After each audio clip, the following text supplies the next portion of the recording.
Hi, everybody. President Trump's latest tweet storm confirms he is under investigation for obstruction of justice.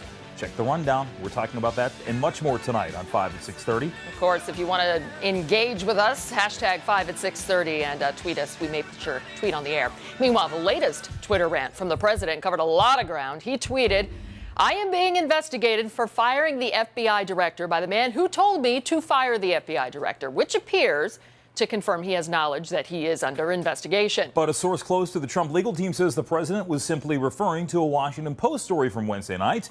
The president also said after 7 months of investigations and committee hearings about my collusion with the Russians, nobody has been able to show any proof. And as he often does with his tweets, ends it with sad. All right, let's bring in Jason Meath, GOP media strategist and former director of marketing and communications for the Republican National Committee. Thanks for being on with us. So what are your thoughts here on the obstruction of justice charges that we're looking at?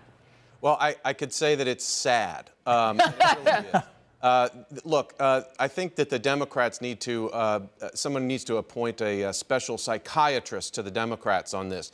They come up with this collusion theory, and they investigate it, and it goes absolutely nowhere. Then they move on from collusion to obstruction of justice, and they'll move on from that to looking at Jared Kushner's finances. It just goes on and on and on, and where's the evidence? There is no evidence. In fact, the only evidence that we have received from about obstruction of justice has come from Comey's testimony, where he suggested pretty outright that it was Loretta Lynch who was the one guilty of obstructing justice when she told him to drop the Hillary probe. So I think they've come up with absolutely nothing on Trump, and they better be careful what they wish for, because it might blow back on them. So here's the question, Jason. If you're saying, the Democrats are the ones that are really pushing these theories, whether, certainly so far we haven't seen much proof.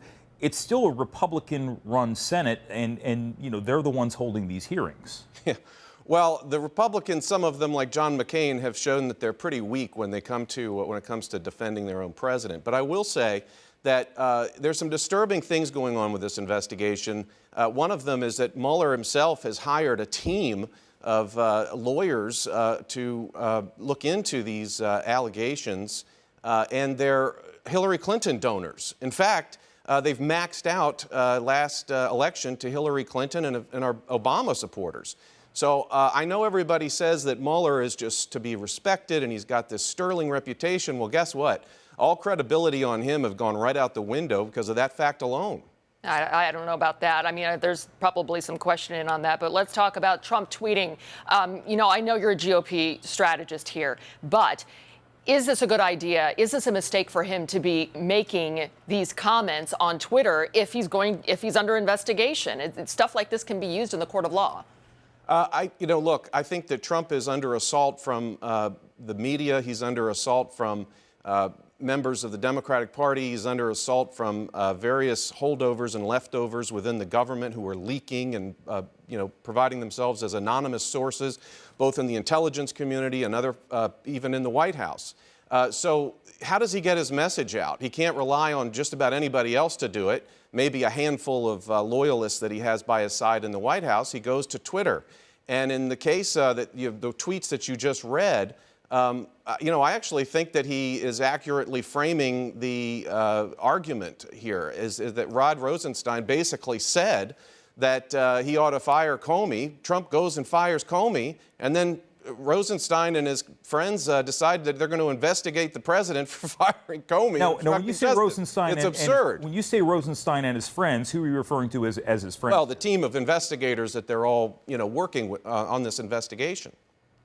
Okay, so Rod Rosenstein, who was appointed by this administration, is now working against the administration. Well, look, I mean, I think that he put this memo out, which was a very curious memo that said, no one should believe any of the anonymous sources. That came out, the one that came out last night you're referring to? Right. Okay. And if you go back and you look at a lot of the articles and the reporting on this, both in the Washington Post and CNN and other outlets, you really have to wonder where the there is, because all of these are most of the articles that have been leaking information about the investigation and the direction of the investigation have come from anonymous sources. So it's very odd, day by day, the trickle of what's going on. I'm not really sure what he meant by that memo, and I guess we'll find out.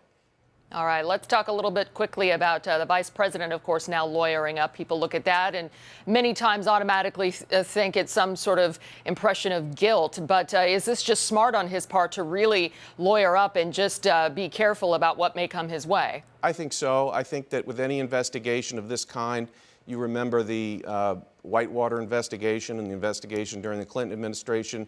There were lots of lawyers going around, and it became a cottage industry in Washington. For many, many years, white-collar lawyers have been dining out on these types of investigations. Everyone, for an abundance of caution, is represented by legal counsel in these matters. And unfortunately, what happens is, people have referred to a lot of parts of this investigation as a witch hunt. And it takes a toll on people that are trying to serve the country, because in many cases they pay for a lot of this legal representation. Not all, but in many cases. And Pence isn't the only one that has had to go seek counsel. Many people inside the White House have done the same thing. And like I said, I think it's out of abundance of caution. I also think it's probably the smart thing to do. All right. Jason Meath, GOP strategist, thanks for coming in. Thanks, Jason. Thanks for having me.